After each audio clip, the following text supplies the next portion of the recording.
Hi, good evening everyone, and welcome back to our YouTube channel. My name is Harshit Gautam, and I'm working as a data scientist in AiSPRY. And today I will be taking you throughout this session.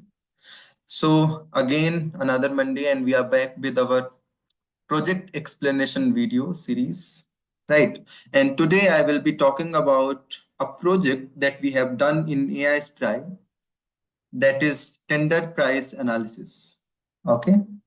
So before I jump into project, let me tell you what was the project management methodology that we have discussed, like we have worked on, we have followed.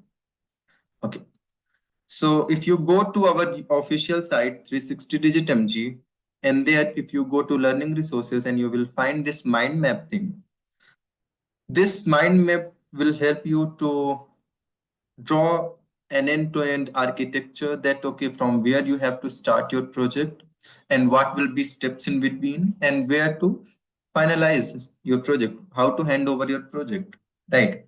So basically we follow crisp mlq, which is cross industry standard process for machine learning with quality assurance, right? So there will be six major steps. I'll be talking about one by one. We start with business understanding first. So in business understanding, what do? We make a thorough research on client's domain so that we can understand that how my client's business work. For example, I'm working as a data scientist and I have a degree in engineering, and my client belongs to a pharma industry and I have like zero knowledge in that industry. So until and unless I have knowledge about my client's domain, do you think how I can solve that problem? No, of course not. So for that, I'll have to make a research, right? So I'll start with doing research on client's domain, and then I'll have a clear business understanding of their business.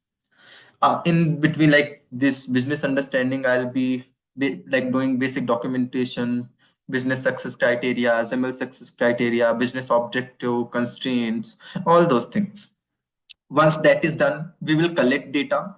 Now we can get data directly from client or we can get data from like internet or all the resources. So basically we will do data collection. Once we have collected the data, we will perform data understanding. We will understand that, okay, what is data? What are different data types? For example, ratio, interval.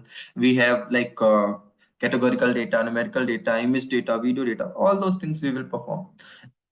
In data understanding, once that is done, we will perform EDA, exploratory data analysis, right? Once we perform EDA, we will have two types of insights, business insights and statistical insights. So using business insights, we will take decision for our client's business, and using statistical insights, we will pre-process our data. We will clean our data. For example, there are missing values. We will impute them. There are outliers. We will treat them. My data is non-normal, the distribution of data is non-normal, I'll make it not like normally distributed data using transformation techniques. I'll scale my data. Those kind of pre-processing I'll do. Once that is done, again I will perform EDA so that I can again gain those statistical measures and I can compare with previous measures. Once that is done, I'll have once I'm satisfied that okay, my data is perfectly cleaned, I'll push my data to basic like SQL or any other database so that I can store my clean data. I'll take that data from database and I'll perform model building and so on and so forth, like evaluation, deployment and all. So this was the basic framework, basic methodology, project management methodology that we have followed throughout this project. Okay, all right. Now I'll discuss about the project, that what was it. Right. So basically project was related to tender price prediction. Okay. What happens many time, like for one railway contract, many bidders, they will bid for a project. Okay. They will apply for a tender. Now, if there are 10 or 20 competitors, for example, 10 different companies, they are bidding for that project. When they bid for a project, out of all those 10, only one company will get selected. They will be awarded that particular project, that tender, right? Now, there will be multiple factors which will finalize that, okay, this particular bidder should get selected. And the most important factor is that price, tender price. Okay, for example, I'm the one who will give this tender to one of these 10 companies. And my budget is 100 rupees. Just an example that my budget is 100 rupees. And now one company, they are asking 150. I'll think that, okay, it's too much for me. One, they're asking 70 rupees, like 30 rupees. So I'll assume that if they are asking too low amount, their quality of service will be low. So in both the cases, one is asking too much money, one is asking less money. I'll not believe them. One, I can't believe because of low money. That quality will be not there. Good quality will not be there. And one is asking too much money, which is out of budget for me. So a company will get selected for this tender. The tender will be awarded to that company, that bidder who will be very close to this price. So basically, we had to predict this price, that what is the perfect and like closest price to the exact original tender price. Okay, so that was the project basically. Talking about uh, AiSPRY, basically we do real world projects. Okay, we have more than 160 plus strong data experts. Then we have like implemented our solutions more than 45 customers from India, Malaysia, Canada, and across the world. Now, talking about the project, basically, I've already talked about this business problem that many tenders, they bidders, they apply for a tender and they don't get selected. And that was their problem. Like my client was one of those bidders, and we had to predict the accurate and the perfect and best that tender price for my client.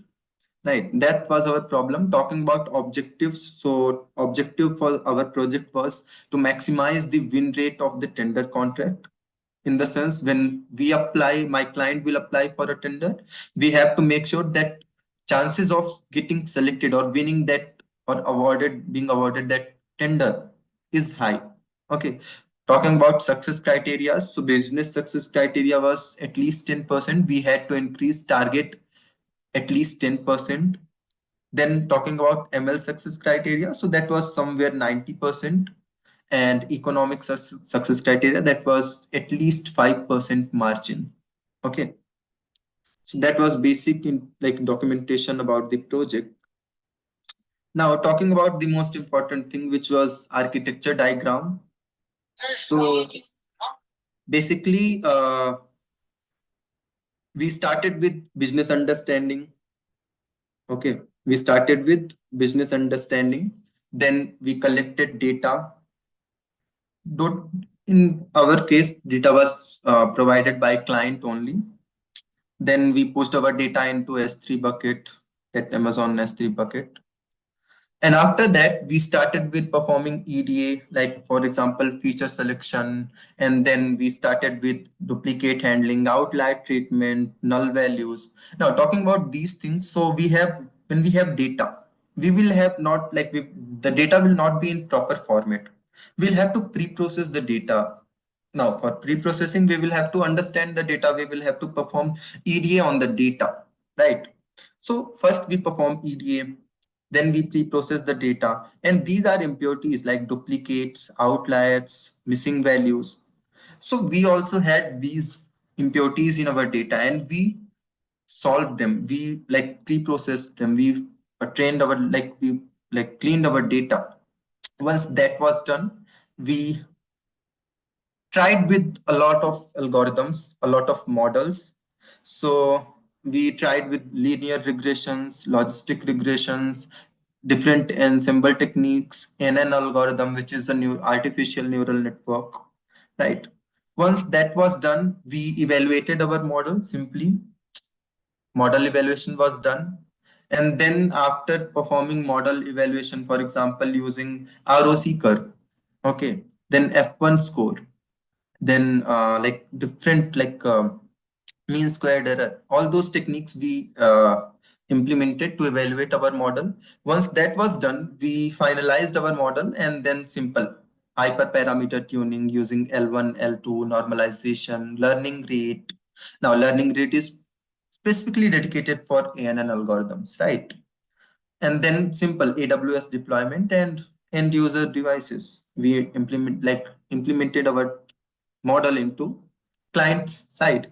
So that was basic about this project. Now, before we end up this session, let me take you through our very beautiful site, which is 360digitmg.com. Now, what makes this site beautiful, right? Something unique. That is our learning resources. That has to be our learning resources for sure. So on the top only, you will get this option. If you hover over your cursor there, you will get these many options. For example, digital learning libraries, AI studio, AI design studio for ML. For example, you are doing one project and you have to build your architecture. So you don't need to go to any other resource. You directly go there. Let me show it to you. Design studio for ML. Yeah. So this page will help you to build your project architecture very soon. What you have to do is you will have all those bullet points. You just have to drag and drop. For example, this particular point I want to add in this section. Okay, just an example. So what I will do, I'll just drag and drop that here. And that's it. Forecasting here, like this. And that's it. Once that is done, located all those bullet points in these sections of your project architecture.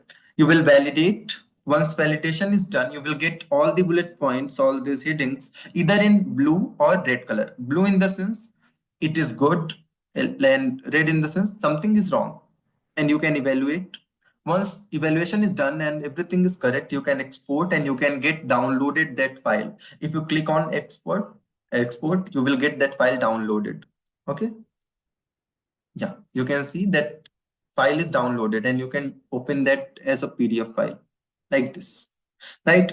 Now, not only this thing, in learning resources, we have this resume optimization hub. Now, that is my favorite thing here. So we always talk about applying for a job to become a data scientist, data analyst, right? So when you dream for this, you study, you will be doing course from 360, you'll be taking certificates from us, right? You will be doing live projects with us. And then what do? You apply for a project. When you apply, you will be sending one resume, right? I hope everyone is aware of that thing. Now, when you apply for a resume, not only you will be applying for that job, there will be like 100 or 1,000 applicants who will be applying. And then out of those 1,000 or 100,000, those resumes, one, two, or 10, hardly 10 resumes will get selected. Now, to make sure that out of those resumes, like those 10 selected resumes, one is yours. What you have to do, you have to score your resume in ATS software. So if you go here and click on get started for free now, you will get this option. Here you can upload your resume from local machine, and then you can, on this right side, you can either copy paste your job description which you are applying for, or you can choose a file which will contain your JD, and you can compare your resume. You can get to know that okay, which are the keywords missing in your resume and which are keywords which are present already in your resume, and you can add those keywords, you can enhance your resume. So that was about resume mapper thing. Now I request everyone to follow our YouTube page, subscribe our YouTube page, okay, so that you can get all the updates regarding data, AI, all those things. At the same time, we are available on LinkedIn, so I'll request to follow all of you. Okay, you can subscribe our page on YouTube and follow us on AiSPRY so that you can get updates pertaining to projects that we do or the technology that is launching anywhere. We make our students aware of that thing. Okay, so thanks everyone for joining us. We will again meet in another YouTube live session. Till then, have fun. Thank you.